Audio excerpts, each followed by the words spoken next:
I guess it's a rite of passage that someone that helped shape your childhood into what it was eventually says something to disappoint you. Kind of like how back in the day when it was revealed that a certain Disney actor was outed as a homophobe by a YouTuber that met her at the park, and that kind of just ruined her reputation for a lot of queer fans for a long time. This situation isn't exactly like that, but the emotional motions of it are basically the same. So this particular YouTuber and her husband decided to get on front of the camera and start talking about this particular comedian who was recently bum rushed on stage. The rest of the video was just this very, very heterosexual couple opening up the same inane talking point about free speech and what it means to be a comedian these days. The video already started off pretty interesting with them capping off on talking about like why they can't understand why being centered, which I guess means centrist, is such a dirty word, so controversial. I'm going to try to be as gracious as I possibly can be here, but just even acknowledging that that is not something you quite understand should have keyed you in that you're not the right person to be talking about this particular issue. Why are you choosing to go into a discussion that you were admitting to having blind spots about already? The whole video just read as Dave Chappelle apologia. The wife, who is the actress that I grew up with, was kind of there to just provide the less brazen version of the same talking points of the husband, who was giving more of the typical male emotional responses to these type of issues. Those are her words, not mine. Talking about how we can't make jokes these days, and any jokes that we do make have to be couched and need caveats to make it seem less severe or whatever. He even went on to say the blanket band-aid statement, why would you watch a Netflix special or attend a comedy night when this is a certain personality that you're going to see and you should expect what the material is going to be like before going in. And I love how before the guy left his opinion, he had to state, or rather his wife had to state, that, oh, he works in politics and he's a writer himself. But being a content creator and being online means that you understand that someone can't just not watch a Netflix special to hear about it or be affected by it. Trans people were inundated with bullshit over the last 2+ years because of this one man deciding to resurrect his irrelevant career by spitting acid on a vulnerable group of people and then claiming how he doesn't want anyone to do the same for his. The discussions and the hot takes, and of course the people telling us to get over ourselves, were constant and inescapable. People demanding an explanation and then getting frustrated and angry at us because the people that would know the right answer aren't giving them the answer they want. Your husband's credentials did not take place or precedence over the context of an actual lived trans experience. And I can demystify you on why being centrist is kind of a polarizing stance to take. For the most part, it's actually a pretty valid stance to take, given an appropriate circumstance. But you can't be centered, as you put it, in an issue where the subjects you are weighing are jokes and the endangerment of literal human beings. Human beings that are slowly having their rights stripped away as we speak. Being centrist implies compromise. And while that is the ideal situation for most people, you can't compromise on a situation where human rights are in question or being actively violated or degraded. It adopts this lazy worldview where you hold everything to either no weight or equal weight, thereby leaving the nuances of these situations completely unaddressed. I don't care about your freedom, which probably wasn't in question in the first place, to make stupid and offensive jokes. If you're such a rock star comedian, then you should be able to create new material. What these two are missing here is that this wasn't just jokes, this was hate couched in jokes, to borrow a term from the husband. This incredibly privileged heterosexual couple are missing the context that often just comes from being trans. They are not seeing the very clear opportunism at work. Again, reviving a career to target a group of people that were already in the news and in conversations everywhere from sports to entertainment to literature, and thought this was a good way to score it big.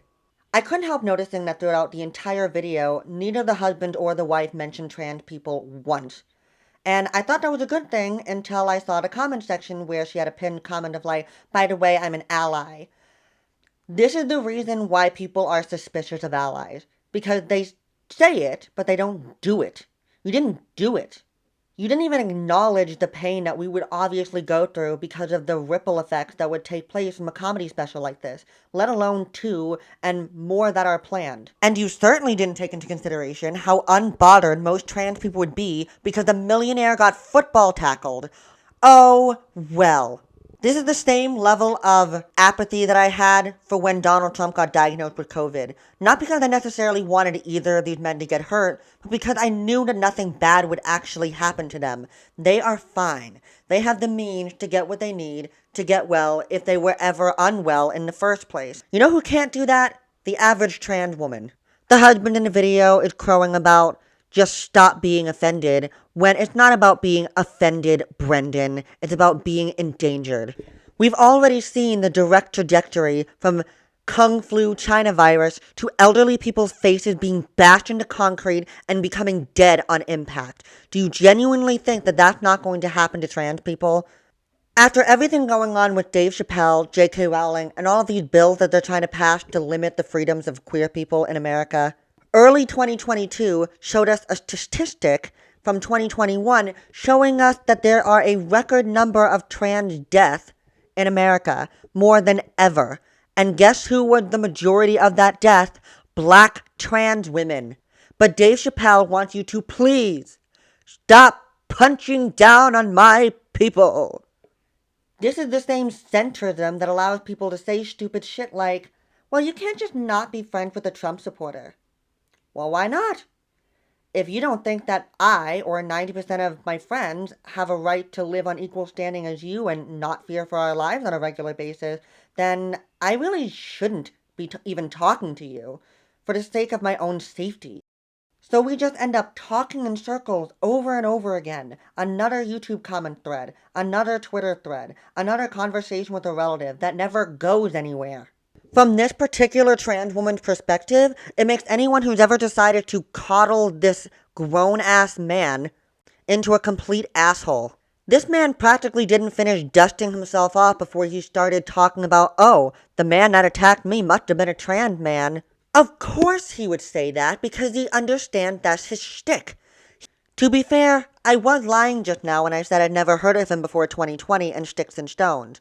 Because I did hear of him in a little clip in Surviving R. Kelly where he was making fun of the victims of R. Kelly that he pissed over. Not unlike said Netflix special in which he was making fun of the alleged victims of Michael Jackson. Are you fucking kidding me? This is who you're white knighting for? This is your martyr of free speech? I genuinely feel like we are losing the ability to differentiate between comedy and actual hate speech. And this YouTube couple stresses over and over that they're not into violence, as if physical violence is the only violence that's worthy of condemnation. I just don't understand why you couldn't just stick to your shtick. You have an entire YouTube channel where you're talking basically about other Disney Channel stars and banking on nostalgia. So I'm not sure why you started talking about mainstream Hollywood celebrities, about issues that are so far away from you as to your opinion being completely irrelevant. Was making cupcakes with the merman from the Merman movie not doing it for you anymore? Is it not a little embarrassing that you guys don't even know what the word centrist mean, but you want to shield yourself with the fact that one of you has a history in politics before? I get that people are worried about losing the right to freedom of speech, and honestly, why wouldn't they, considering what else is going on in the world right now?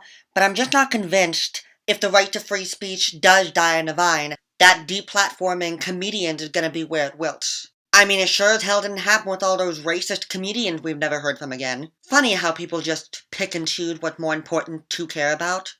If the two of you consider yourselves to be progressive in any way, then maybe you would at least understand that there are some things that you really should not talk about. I remind myself of this regularly. But I don't think it's unreasonable for me to call out the certain members of communities of color that seem adamant on believing that that faggot shit is not their problem, and therefore they can be bigots and still say that they're championing for equality. He's a lost cause. But the two of you have completely fumbled your opportunity to educate yourselves and your followers. followers spanning probably decades at this point because we loved Kim Possible. And to all the people that are telling me to take a joke and stop being so sensitive like they always tell trans people, perhaps it would do good to remind you that it's gonna be easy to say that if you're not dealing with the direct consequences of someone else's actions. We all know that's gaslighting. No one takes that seriously anymore. I recently had to argue with someone who insisted that the Don't Say Gay bill doesn't even mention homosexuality. Y'all are fucking dumb. We are not prioritizing your ability to act like a 14-year-old boy as a pathetic grown man over our safety, which is becoming increasingly more fragile. One of the best and most liberating life lessons I've ever had to learn was knowing where my place is.